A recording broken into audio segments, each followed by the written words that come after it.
आपणकु बारपहाड़ express खबर को स्वागत।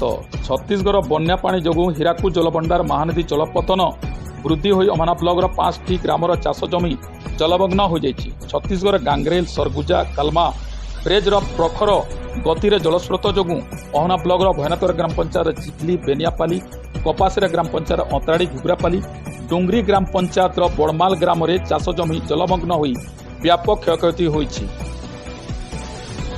एही बन्या जोगु धान सहित अदा बैगण पोटल मिर्चा करला आदि परिबा चाष संपूर्ण भाव नष्ट हो जाइछि बोली ग्रामवासी प्रकाश करिसेंति। कपासेरा ग्राम पंचायत बयगापाली सतीदर्रा डुंगरी ग्राम पंचायत बड़माल सतमाल चाष जमी जलमग्न होई थिबा खबर मिलिछि।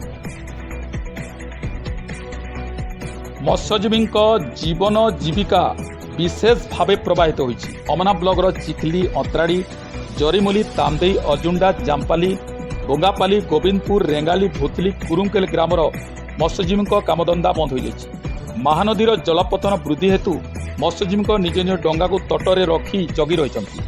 बन्या परिस्थिति नहीं तहसीलदार आनंद कुमार पंडा बीडीओ शंकर बाग भयनातर ग्राम पंचायत निर्वाही अधिकारी सुशांत बाग कपासेरा ग्राम पंचायत निर्वाही अधिकारी रास सेठ भयनातर ग्राम पंचायत एडीओ प्रहलाद भोई कपासेरा ग्राम पंचायत एडीओ लीलांबर खमारी प्रमुख बन्या परिस्थिति नहीं अंचल को परिदर्शन करती। परिस्थिति गुरुतर हेले चिखली आधा किलोमीटर दूर थिबा गठियापाली प्राथमिक विद्यालय और बन्या आश्रयस्थली को विपन्न लोकंकु स्थानांतर कर बीडीओ बाग सूचना देइछंती।